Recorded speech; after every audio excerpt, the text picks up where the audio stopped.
초등학교 시험 문제, 주관식 문제 이런 문제가 있었습니다. 다음 적당한 말을 가로 안에 채우시오. 사촌이 논을 사면 가로 열고, 네? 사촌이 논을 사면, 그런데 이 학생은 뭐라고 쓴 줄 아세요? 가본다. 사촌이 논을 샀으면 어디에 샀는지, 잘 샀는지, 평수는 얼마나 되는지 가봐야죠. 근데 어른들은 가보지도 않고 배가 아플까요? 그러니까 우리 마음이 굉장히 복잡합니다. 남이 잘 되는 걸 보면 한편으로는 박수를 쳐주면서도 또 한편으로는 시기심과 질투심이 생기기도 하고, 유명인이나 정치인이 하루아침에 몰락하는 걸 보면 참 안 됐다 쯧쯧 하면서도 한편으로는 거시기 하잖아요. 그런 게 있잖아요. 그래서 우리 마음에 이 감정이라고 하는 것이 그 뿌리에서부터 점점 무뎌지는 것 같아요. 왜냐하면 남이 행복한 일을 겪던 불행한 일을 겪던 함께 기뻐해주고 함께 슬퍼해주고 하는 일들이 사실은 우리에게 있어서 감정에 지출이 생기기 때문에 그게 사실 쉬운 문제가 아니거든요. 그래서 점점 나이를 먹다 보면 감정이 무뎌져서 남들의 행복에 대해서도 별로 이렇게 기쁜 마음이 안 생기고, 남들이 비극을 겪는다고 하더라도 크게 그렇게 내 마음에 감동이 오지 않는 것 같습니다. 그래서 그걸 우리는 마음이 평안한 것으로 착각을 하는데, 사실은 양심의 뿌리에서 그 신경 말단이 서서히 괴사하고 있는 상태가 되는 거죠. 그래서 다른 사람의 행복이나 불행에 대해서 전혀 반응하지 않는 것, 그래서 마음의 흔들림이 없는 것, 이것은 평안이 아니라 내 감각이 점점 죽어가고 있는 거고, 다른 사람의 불행과 행복에 대해서 내 안에 통증이 없는 것은 사실은 더 위험합니다. 아프지 않다는 것은 다 나아서 그런 것이 아니라 느끼지 못하는 영적 감수성이 메말라 버렸기 때문에 그렇습니다. 그러니까 죄라고 하는 것도 큰 사건에서부터 비롯되는 것이 아니라 이 작은 감수성이 마비되는 것에서부터 시작합니다. 그래서 이것을 우리는 영적으로 나병이 걸렸다라고 이야기를 하는 거죠. 그래서 지난주에도 이 본문으로 우리가 함께 은혜를 나눴는데, 한 나병 환자가 예수께 와서라고 하는 이 와서라고 하는 단어의 시제가 현재형이다라는 말씀을 드렸습니다. 그리고 무릎을 꿇고 간구하다라고 하는 이 두 단어도 현재 분사형입니다. 그러니까 영적 감수성이 예민하지 못하고 둔감해져서 죄에 대한 통증을 느끼지 못하고 다른 사람의 아픔에 대해서도 공감 능력을 상실해버린 영적인 나병에 걸려있는 우리는 지금 현재에도 여전히 예수 그리스도께 와야 되고, 지금도 무릎을 꿇고 간절하게 자신의 영혼이 깨끗해지고 거룩해지기를 위해서 기도해야 된다. 이 내용을 본문은 담고 있습니다. 그런데 우리는 예배를 드리고 싶어서 이 자리에 와 있음에도 불구하고 내가 얼마나 영적으로 더러운 존재인지, 악한 마음을 품고 살아가는 존재인지에 대한 통증이 없습니다. 내가 얼마나 비참한 존재인지에 대한 각성이 없습니다. 그러다 보니까 깨끗이 씻어야 될 필요성을 느끼지 못합니다. 예배의 자리에 와 있음에도 불구하고 우리는 그래서 간절한 마음으로 무릎 꿇지 못하고 주님께 간절하게 청하지 못합니다. 나를 좀 깨끗하게 해주십시오라고 하는 이 마음이 바로 예배의 본질이고 핵심인 겁니다. 그래서 마가복음 1장 41절을 보면 이런 나병 환자의 간절함에 예수님께서 감동하셔서 치유를 하기 시작하십니다. 함께 읽어보실까요? 예수께서 불쌍히 여기사 그에게 대시며 이르시되 내가 원하노니 깨끗함을 받으라 하시니 아멘. 불쌍히 여기셔서 손을 내밀어서 그에게 댔습니다. 그런데 여러분, 나병 환자는 전염성이 있습니다. 그리고 병자는 죄인입니다. 부정한 존재입니다. 그런데 그 사람에게 내 손을 댄다고 하는 것은, 내가 접촉한다고 하는 건 나도 부정하게 되는 겁니다. 나도 죄인이 되는 겁니다. 하나님께서 우리를 구원하시는 방법도 이것과 같습니다. 높은 곳에서 여기까지 올라와 봐. 그러면 올라온 사람만 내가 구원해 줄게, 이게 아니고 예수 그리스도께서 친히 인간의 몸을 입고 이 땅에 내려오셨습니다. 우리의 자리까지 내려오셔서 죄인된 우리를 직접 만나 주시고 우리의 얘기를 들어주시고 손을 대서 환부를 만져주십니다. 그래서 우리를 치유해 주십니다. 그런데 문제는 손을 내밀어 그에게 대시니, 이러니까 우리는 예수님이 신유의 능력이 있으신가 보다, 예수님의 손이라 좀 영험해서 치유의 능력이 거기서 이렇게 나갔나 보다 라고 생각을 합니다. 그런데 예수님이 지금 우리와 함께 계시지 않는 이 마당에 그러면 예수님의 손은 어디로 간 걸까? 그럼 예수님의 뒤를 이어서 말씀 사역을 계속하고 있는 목회자들에게 예수님의 손의 능력이 전수된 것은 아닐까라고 생각을 합니다. 그래서 신비하고 영험한 손을 가지고 있는 목사들이 등장을 합니다. 그리고 어디 가서 안수받으면 병이 잘 낫는 데더라. 그래서 사람들이 많이 그곳에 몰려다니곤 했었습니다. 영험한 손이 따로 있을까요? 잘 모르세요? 물론 저도 안수기도 할 때가 있습니다. 세례식 때도 안수하고요, 장로, 권사, 안수집사 임직할 때 안수기도를 합니다. 이때 안수는 그 직책이 사람이 주는 것이 아니라 하나님께서 주신다, 하나님께서 임명하셨다라는 의미에서 머리에 손을 얹고 임직하게 하는 거죠. 문제는 환자를 두고 하는 안수기도입니다. 그래서 저도 저에게 찾아오셔서 목사님 기도해 주세요 그러면 손을 잡고 기도하거나 아니면 머리에 손을 얹고 기도할 때가 있습니다. 그런데 제가 그렇게 영험하지 않는 것을 제 스스로 알고 있음에도 불구하고 종종 기적적으로 낫기도 합니다. 그렇다니까요. 한 번은 대장에 용종이 있어서 그 조직을 떼가지고 삼성병원에 보냈는데 암이라는 판정을 받았습니다. 그래서 입원을 해서 수술을 하기 전에 저에게 와서 기도를 해달라고, 그래서 제가 간절하게 기도했습니다. 입원해서 수술하려고 다시 조직 검사를 했는데 암이 아니라는 거예요. 믿음대로 되시기를 바랍니다. 그럼 왜 그럴까요? 왜?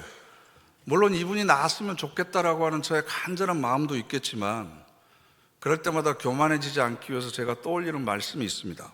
마가복음 전체를 보시면 2장 5절에 이렇습니다. 예수께서 그들의 믿음을 보시고 중풍병자에게 이르시되 작은 자야 내 죄사함을 받았느니라. 5장 34절 보면 이런 구절도 있습니다. 함께 읽어보시죠. 예수께서 이르시되 딸아 내 믿음이 너를 구원하였으니 평안히 가라. 내 병에서 놓여 건강할지어다. 아멘. 마가복음 10장에 보면 또 이런 구절도 있습니다. 예수께서 이르시되 가라 내 믿음이 너를 구원하였으니 하였느니라 하시니 그가 곧 보게 되어 예수를 길에서 따르니라. 아멘. 마가복음이 일관되게 주장하는 건 예수님의 손이 능력이 있어서 구원한 것이 아니고 예수님 앞에 나왔던 그 환자, 치유의 대상인 그 사람의 믿음이 간절해서 그 믿음이 하나님의 능력을 끌어들였다라는 겁니다. 내가 안수기도에서 너를 낫게 했어, 그게 아니라 너 자신의 믿음이 너를 구원했다. 치유하고자 하는 그 간절한 마음, 그 믿음이 하나님의 구원의 능력을 끌어들인 것이다 라는 의미를 가지고 있습니다. 그런데 우리는 자꾸 손에다가만 집중하죠. 물론 종교는 상징성이 있습니다. 이 손이라고 하는 것은 구약과 신약 전체를 통틀어서 능력을 상징합니다. 그래서 하나님의 손, 특별히 하나님의 오른손, 그러면 능력을 상징하거든요. 그러면 예수님의 손이 상징하는 능력은 구체적으로 과연 무엇일까? 마가복음 1장 22절 말씀을 보면 무사람이 그의 교훈에 놀라니 이는 그가 가르치시는 것이 권위 있는 자와 같고 서기관들과 같지 아니함일러라. 예수님의 가르치시는 것이 권위가 있었다. 그리고 바로 이어지는 27절에 이렇게 되어 있습니다. 함께 읽어보시죠. 다 놀라 서로 물어 이르되 이는 어찌미냐 권위 있는 새 교훈이로다. 더러운 귀신들에게 명한즉 순종하는도다 하더라. 아멘. 분명히 병자를 고치고 귀신을 쫓아내는 것을 본 증인들이 뭐라고 이야기를 하냐 그러면, 야, 이건 저 사람의 신비한 능력이다, 저 사람이 행한 놀라운 기적이다 라고 이야기하지 않고 권위 있는 가르침이다, 새 교훈이 이 모든 일들을 가능하게 했다. 즉 예수님의 손이 상징하고 있는 건 말씀의 능력입니다. 가르침의 능력입니다. 그러면 네 믿음이 너를 구원하였다 할 때 이 믿음은 어떤 것이겠습니까? 예수님의 가르침을 듣고 깨닫는 능력입니다. 그 깨달을 수 있는 믿음, 지금 나에게 주시는 이 말씀이 나를 향해서 선포되는 하나님의 말씀이다, 이게 나에게 생명의 양식이다, 그리고 그 말씀 앞에 자신을 거울로 비춰보고 자신의 부족함을 깨닫고 간절한 마음으로 치유되고 회복되기를 원하는 그 깨달음이 바로 너의 믿음이고 그 믿음이 바로 너를 구원하였다라는 겁니다. 그래서 예수님의 디다스코, 가르침이라고 하는 것은 단순히 정보나 지식을 전달하는 것이 아니라 우리 삶의 근본적인 변화를 불러일으키는 그런 능력 있는 살아있는 말씀입니다. 그래서 예수님의 손은 바로 말씀의 능력을 상징하는 거죠. 이런 마가복음의 핵심을 가장 잘 알고 있는 사람이 마태였거든요. 마태는 마가보다 20년 뒤에 마태복음을 기록했습니다. 그런데 마태복음 8장 16절을 보면 이렇게 되어 있습니다. 함께 읽어보시죠.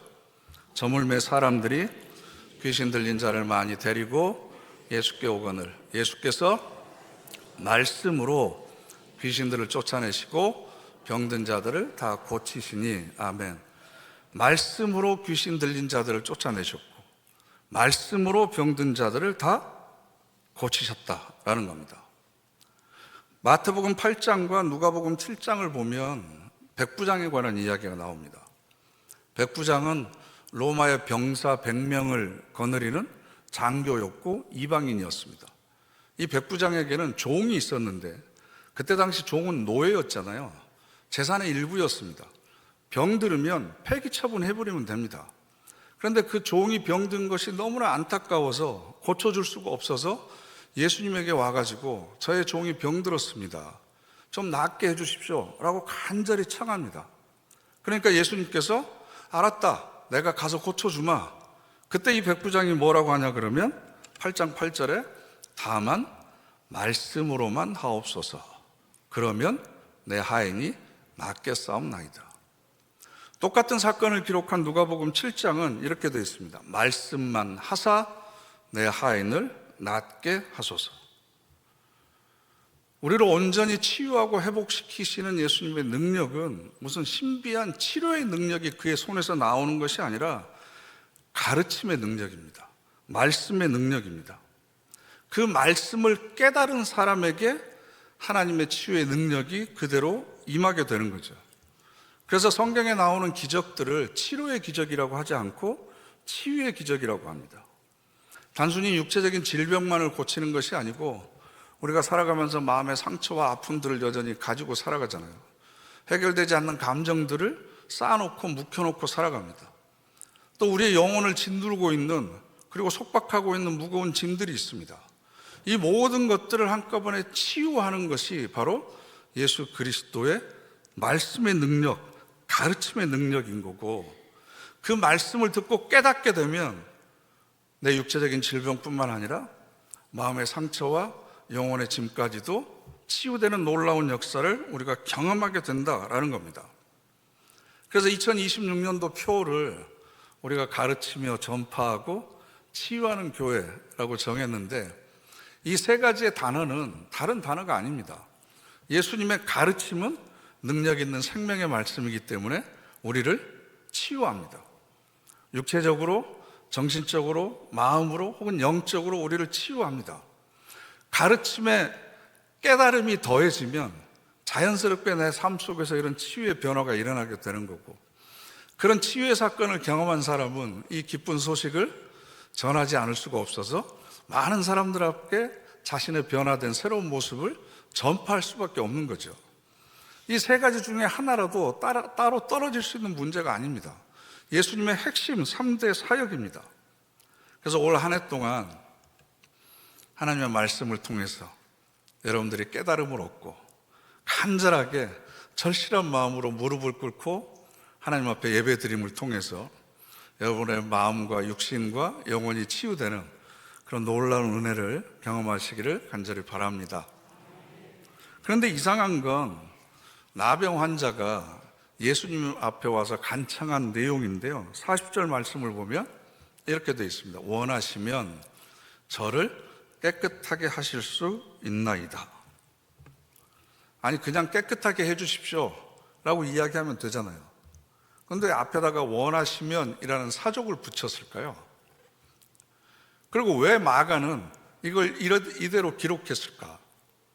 이건 나병 환자 한 사람의 믿음의 상태를 드러내는 구절이기보다는 예수님의 치유의 과정이 실제로 어떤 과정을 통해서 이루어지는지를 우리에게 정확히 제시하려고 하는 의도가 그 바탕에 있는 것 같습니다. 여기서 우리가 주목해야 될 두 개의 단어는 원하시면 이라고 하는 단어와 하실 수 있나이다 입니다. 원하시면 하실 수 있나이다.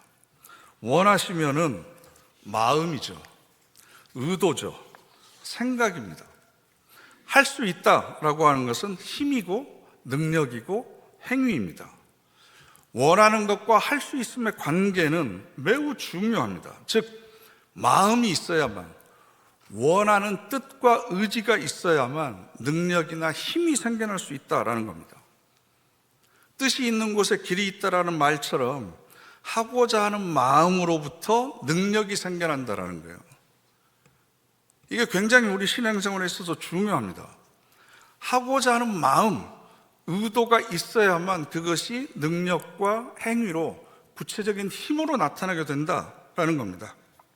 그러니까 우리가 배워야 될 건, 마음이 없으면 할 수가 없는 거구나. 마음이 정말 중요한 거구나. 그러면 내 자신뿐만 아니라 다른 사람을 치유할 수 있는 그 능력은 예수 그리스도의 마음에서부터 시작된 거구나. 그럼 그 마음이 어떤 마음일까? 그래야만 우리도 그 치유의 기적의 대상이 될 수 있지 않을까라는 거죠. 그걸 간단하게 얘기하면 41절에 이렇게 되어 있습니다. 예수께서 불쌍히 여기사. 이 단어는 제가 여러 번 말씀을 드렸는데요, 스프랑크니조마이라고 하는 단어인데 원래는 스프랑크논입니다. 스프랑크논이 명사형인데 원래 뜻이 뭐냐 그러면요, 창자입니다. 창자, 내장을 이야기합니다. 예수님께서 불쌍히 여겼다라고 하는 표현이 예수님의 창자가 어떻게 됐다는 얘기인데, 우리식으로 이야기를 하면 애를 태우다, 애를 끓다, 애를 쓰다라는 말이 있잖아요. 여기서 애라고 하는 것이 바로 내장, 창자를 이야기합니다. 유대인들이나 우리나라 사람들이나 우리 감정의 가장 깊은 곳이 자리하고 있는 곳이, 우리 내장의 가장 깊은 곳인 창자라고 생각을 했습니다. 이 불쌍히 여기는 마음은 단순히 동정심이나 연민의 차원을 뛰어넘는 겁니다. 참 안 됐다. 그러길래 조심하지. 참 힘들겠다. 이런 정도의 마음이 아니고 인간 심성의 가장 깊고 지극한 자리. 그래서 이걸 우리말로 표현을 하면 애가 끓는 자리입니다. 애 끓는 자리. 창자가 끓어오르고 뒤틀리고 심지어는 단장, 장이 끊어지는 것과 같은 그런 아픔, 감정적으로만 그저 동감하고 공감하는 것이 아니라 그 신체적인 아픔과 그 마음의 아픔을 나에게로 가져와서 내가 함께 똑같이 아파하는 겁니다. 이 나병 환자를 보고 죄에 대한 통증 때문에 자신의 악한 마음과 더러운 영이 깨끗해지기를 바라는 이 나병 환자의 그 간절한 마음을 보고, 그래서 사회로부터 격리되고 가족으로부터 추방돼서 혼자 살아가고 있는 이 사람의 간절한 삶에 대한 이 애끓는 마음이 있었기 때문에 그 마음이 치유를 일으켰다는 거죠. 그 마음이 있었기 때문에 나병 환자를 깨끗하게 하실 수 있었다는 겁니다. 우리가 주변에 있는 환우들을 위해서 중보기도 하죠. 가족이나 자녀들을 위해서 기도하잖아요. 잘 응답이 안 되잖아요. 굉장히 중요한 원리가 이겁니다. 나는 과연 내 기도의 대상을 향해서 애 끓는 마음이 있는가? 애 타고 장이 끊어지는 것 같은, 그래서 상대방이 느끼는 아픔과 그 비참함과 고통을 나도 똑같이 느끼고 있는가? 지극히 깊은 내 내면의 자리에서부터 그 사람의 아픔을 해결해 주려고 하는 간절한 마음이 있는가?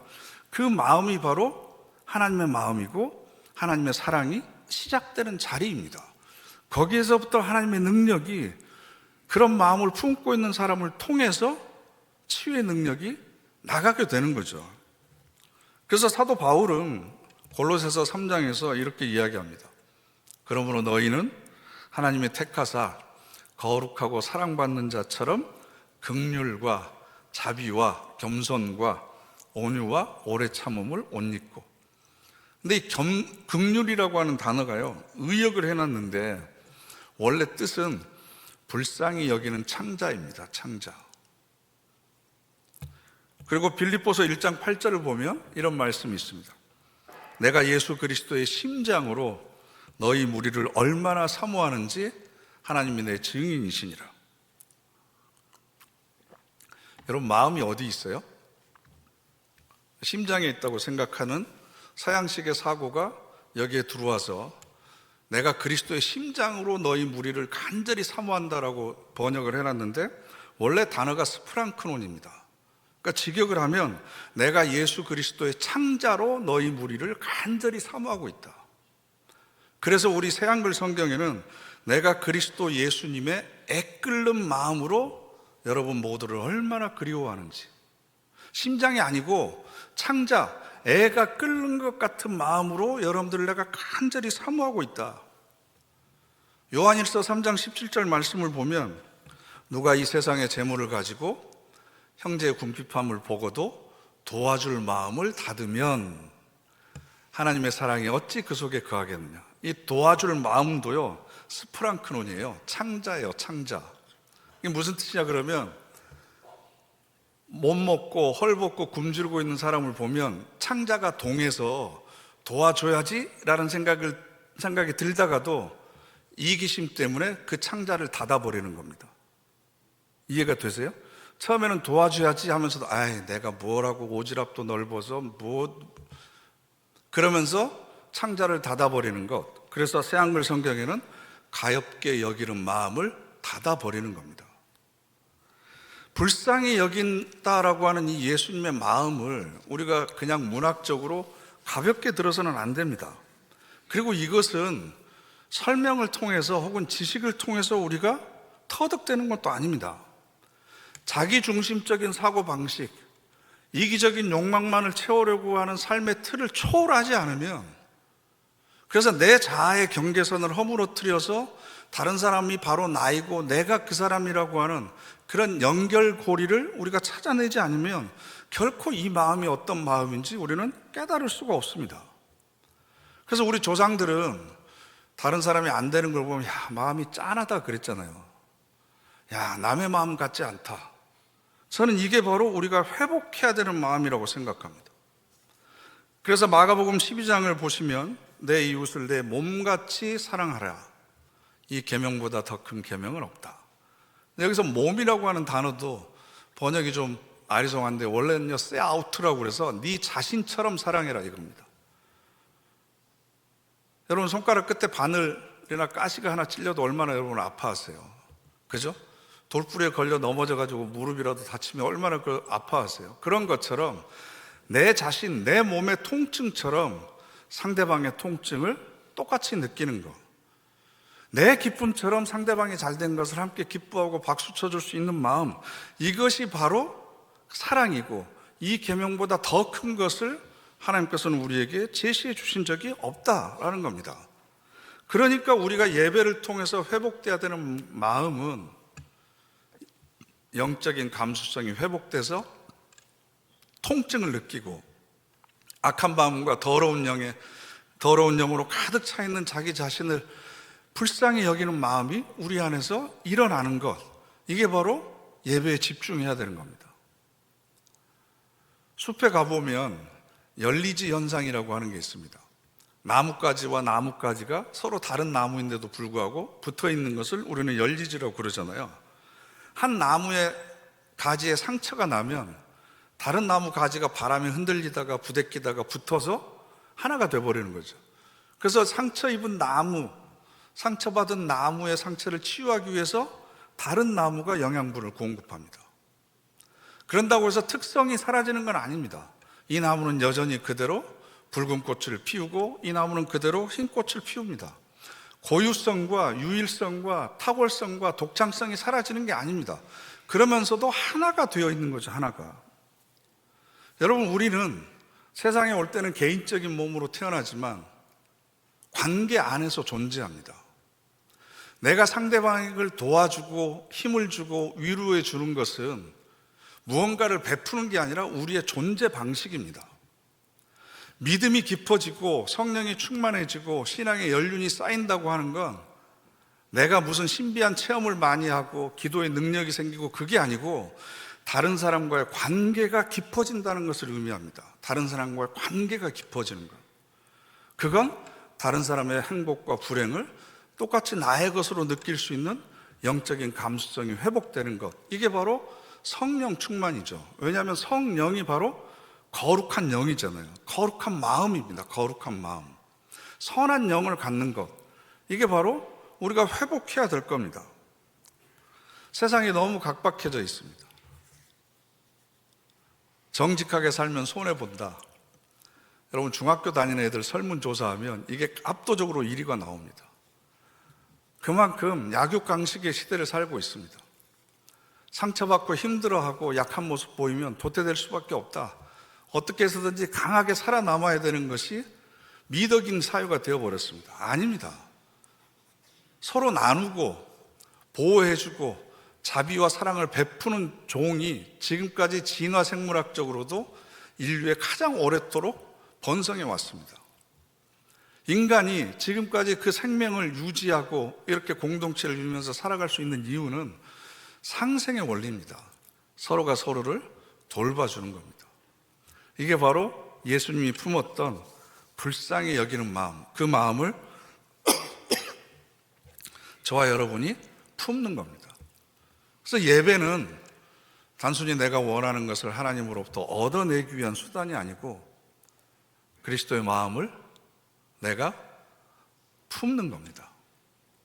그러기 위해서는 영적 통증이 회복돼야 됩니다. 간절한 마음으로 무릎 꿇어야 됩니다. 그리고 정말로 내 안에 불쌍히 여기는 창자가 끊어지는 것과 같은 그런 통증이 회복될 때 바로 그곳에서 여러분을 향한 하나님의 치유의 손길은 시작될 겁니다. 그래서 올 한 해 동안 예배를 통해서 이 치유를 많이 경험하는, 그리고 많은 사람들에게 이 은혜를 전하는 저와 여러분 되시기를 간절히 바랍니다. 기도하겠습니다. 이 시간 우리 다 같이 합심해서 결단의 기도 드리겠습니다. 하나님, 우리들이 품어야 될 마음이 어떤 마음인지 다시 한번 깨닫게 하시니 감사를 드립니다. 애타는 마음, 애끓는 마음, 그 그리스도의 불쌍히 여기는 마음을 저희들에게도 허락하여 주시옵소서. 영적인 감각이 회복돼서 저희들의 악한 마음과 더러운 영에 대한, 죄에 대한 통증이 회복되게 하시고, 그래서 그리스도의 보혈로 깨끗함을 얻어 많은 사람들에게 치유의 은혜를 흘려보내는 축복의 통로가 되게 하옵소서. 우리 다 같이 합심해서 결단의 기도 드리겠습니다.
우리를 깨끗하게 하고자 하시는 주님의 그 마음이 우리의 더럽혀진 마음을 매만져 불쌍히 여기는 마음, 애타는 마음, 애끓는 마음으로 깨끗해지고 거룩해지게 하여 주시옵소서. 그래 나 자신뿐만 아니라 많은 사람들에게 하나님의 치유의 영을 흘려보내는 축복의 통로로 살아가게 하옵소서. 예수님의 이름으로 기도드립니다. 아멘.